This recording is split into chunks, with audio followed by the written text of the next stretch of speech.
Well, it's my pleasure to introduce our featured speaker on innovation, Dr. David Pensak.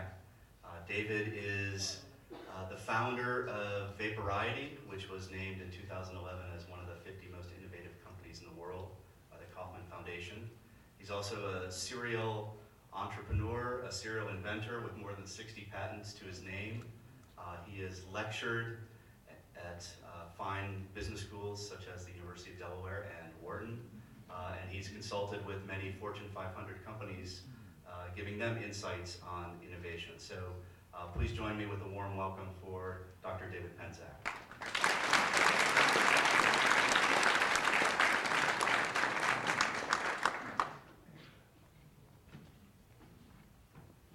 Thank you. It's a real pleasure to be here. My daughter's a freshman here, but she had the good sense to not be on campus today, so she didn't have to worry about running into me. Every year, the Ewing Marion Kauffman Foundation gives their State of the Union address on innovation and entrepreneurship in America. They gave it in February this year, and one of the speakers was the governor of Nebraska. And he stood up and said, America has to understand that innovation is not just for 20-somethings, it's for 30-somethings and some 40-somethings. I didn't jump out of my seat to strangle him and say, what about 50-somethings, 60-somethings, and 70-somethings? Unfortunately, the co-chairman of the National Governors Conference is Jack Markell, who I think the world of. Jack couldn't hide because I know where he lives. So Jack is one of the people I'm going to be celebrating in this talk for the strong commitment that the state is bringing to innovation. There's three legs of the stool to make Delaware as special as it is, because this state, unlike any other in the country, has the necessary pieces to become an absolute world-class home for innovation. We have to do a little work in putting the pieces together differently, but we absolutely can succeed. First category is the citizens. Well, what about the citizens of Delaware? It's a relatively normal age distribution. We're not skewed like southern Florida, where the average age is 85. We have a greatly above average level of professional experience. Not just the retirees, but the people who have had many different jobs in their careers. If you go up and down the streets of Delaware, you will find a broader range of skills and more people who want to help than any place else I've lectured or lived. Delaware is particularly strong in industrial experience, but also agricultural. People in northern Delaware don't understand just what a skill set we have just 60 miles down the road. We shouldn't forget about it. But what's missing? We've got all these great people, but how do you find them? How do you know who they are? How do they know who you are? What do you need? We need an organizational focal point. Not exactly a matchmaker, but if you remember the movie Miracle on 34th Street, when Kris Kringle gets into all kinds of trouble with Mr. Macy, because when a mother is looking for a toy for her child, Macy's didn't have the right one. He would say, go to this store down on 29th Street, they've got what you want. Initially, Mr. Macy was furious about this. You're sending away customers. But it turned out to be a fabulously effective tool, because then people started unanimously coming to Macy's because they knew they could get an honest brokerage of information. And that is what the innovation ecosystem here will ultimately turn into. And you can't put a price tag on that. It's priceless. But there needs to be a skills wanted board. Just to give you, for instance, there's a project I was on, and I was having a terrible time trying to weld 1/16 of an inch thick aluminum. Well, I happened to be at the dog park one day and was chatting with somebody. And he said, oh, my brother-in-law is a retired metallurgist from Boeing. He picks up his phone, he calls his brother, and within 5 minutes, I had an answer that I had spent years looking for. And I asked his brother-in-law, is this something I should have been able to find on Google? And he said, absolutely not. This is something we developed for a top secret military project, which has since been canceled, so I'm free to talk about it. We need to have more people who know what's going on, know who to talk to. Delaware also has a very strong can-do attitude, because they're small. So just as an example, I referred to Vaporiety, which is a coffee mug company. It all came about because my wife is a coffee addict. She would walk up and down the hall with an IV stand dripping coffee right into her veins, and we let her. She and my daughters have been chronically complaining for the longest time about coffee out of a travel mug just doesn't taste very good. So we've supported the economy buying every conceivable kind of travel mug, and none of them work. But the reason it doesn't work is the lid that's on here to keep it from spilling is also keeping the aroma from getting to your nose. So you take one handful of physiology, one handful of mechanical engineering, you put it together and you get this. And Dan said, I think 25 of you lucky people are going to get these for free. So all it is drilling some holes in the bottom, a special membrane on the top.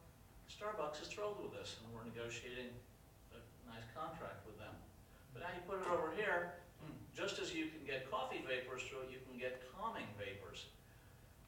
Tenet Healthcare is exploring this right now for calming people down when they're getting MRIs. 30% of all MRIs get interrupted because of anxiety or claustrophobia. This looks like it will enable them to get 2 additional patients through each MRI machine each day at $2,000 a head. So the same thing that Starbucks is willing to pay $3 for, Tenet Healthcare is willing to pay $500,000 for. So the message is, as you develop your ideas, look around and see where else you can use them. You'll be astonished at how applicable the solutions you come up with are to other problems. You won't be able to solve a problem you don't know about, so talking to other people and listening is a wonderful way to spend some time. Leg 2 of the stool is the university. I only live about 20 miles away from here, but I had no idea until just a couple of years ago the incredible power and breadth of the faculty here. It's one of our best kept secrets. We discovered that people outside of Delaware know more about what goes on in the university than those of us who live here. The student body is wonderful. I've hired a number of students for various projects, and you can't get a stronger, enthusiastic group of students anywhere. The university's program for lifelong learning, again, great for keeping us folks with gray hairs from being sentenced to sitting on the swing and counting clouds for the rest of our lives. The university gives good practical as well as theoretical education. But what's missing is a dual pathway outreach from the university to the community. Think of all the professors who really would desperately need another technician or graduate student. They don't have the grant money to do it. And yet you've got all these retired chemists and biologists who would love to come back and work. They do it for free, just for the fun of it, because that's what they chose to spend their life doing. Or the schools that are short of teachers in specialized areas. You just saw Christiana school systems laying off 20-some odd more teachers. Well, that's a crying shame right now when you got us old folks who'd love to go do this. As long as it's not our kids, so we don't feel guilt about how they turn out, we can make a contribution. We'd like to. There needs to be a directory so that the schools, the university, and the companies know what we like to do, and they could tell us what they need. The saving graces are the individual faculty are marvelously cooperative if you can get to them. There needs to be a really good set of gatekeepers, because we can't have the faculty here picking up the phone to every Tom, Dick, and Harry who calls and says, I want to talk to you. Don't know exactly how we're going to do that. One thing that the university does, which is absolutely magnificent and is unprecedented in the rest of the country, through the Academy of Lifelong Learning, anyone who signs up with that can get access to the electronic journals.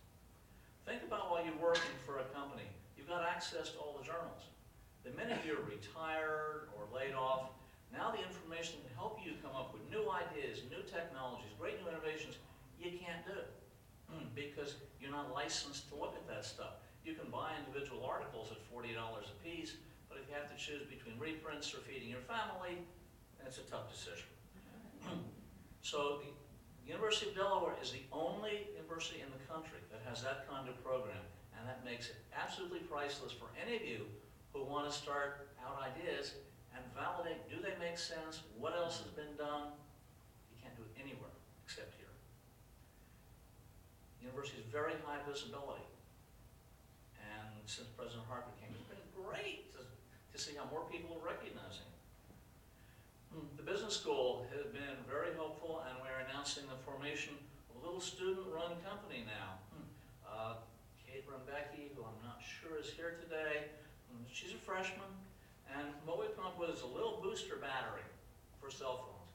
How many of you wanted to shoot your cell phone through the head at least once a day because the battery runs down, and what are you going to do? You can turn it off, then you don't have a telephone, and you don't have 5-mile-long extension cords. These things, and Katie and her roommates are making some really nice progress in making this available to people. We'll let you take learning with the electronic assist anywhere at any time, so you're not confined by where you are to explore an idea.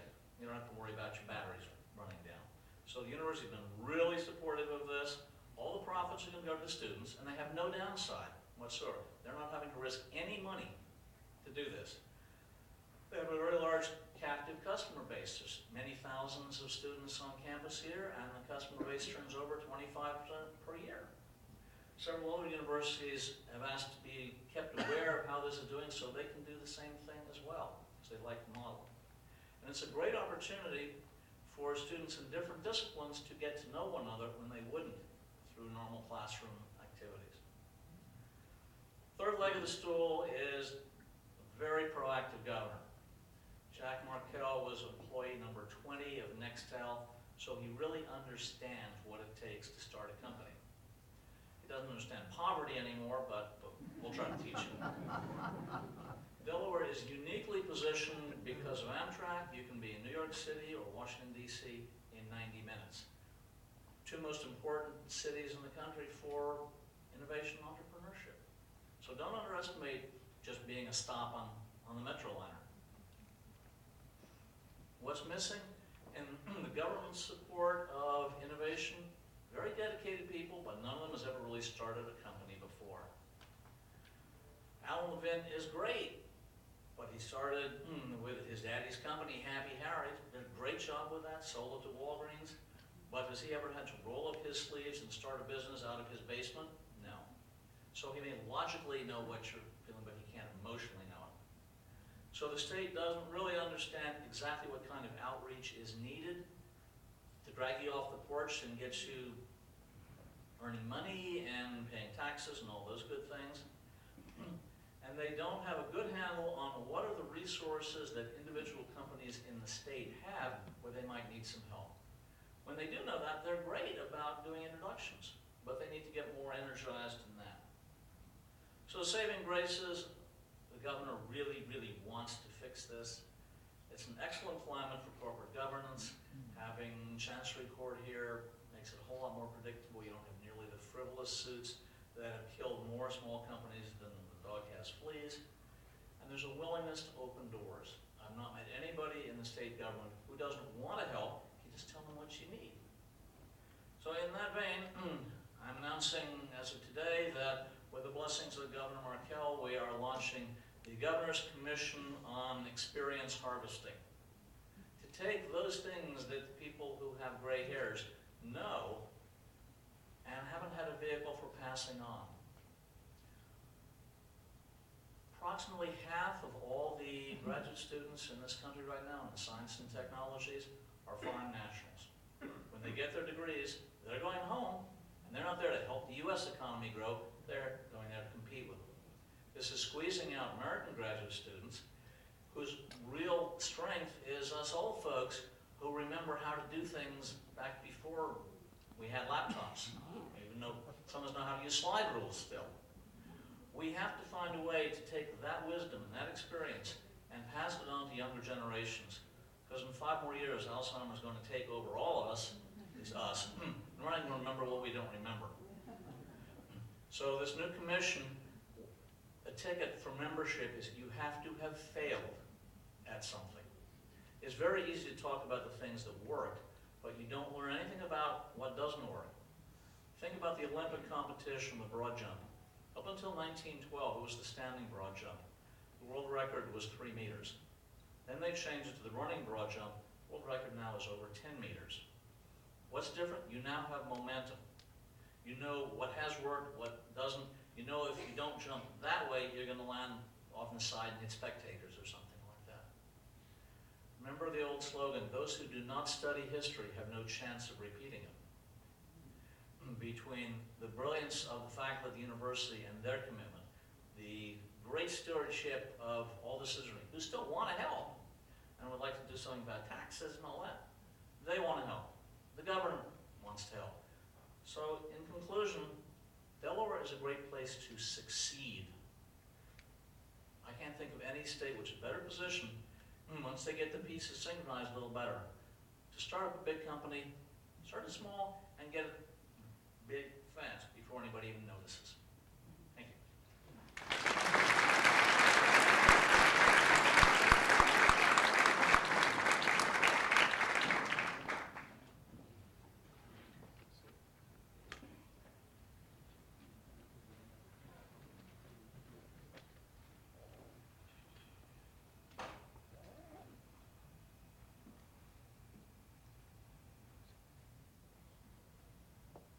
We're going to move on to the next section of the forum where we're going to hear some startup stories. Some companies in very different industry verticals at various stages of development. But before I bring Daniel Dahl up to the stage, I just wanted to let you know that if you're sitting, check underneath your chair. If you find an envelope that says redeem at check-in desk when you're leaving for a Vaporiety travel mug, then you will have been the lucky winner of one of the 25 travel mugs that coffee will actually taste good out of because it has the unique membrane that Dr. Pensak invented. And these are not available in stores. This is only through the President's Forum on Innovation and Entrepreneurship. So hold on to it. I didn't want you to have to carry it around for the whole day, so you can redeem it on your way out and grab a travel mug. So that's just one of the surprising things that we have for you.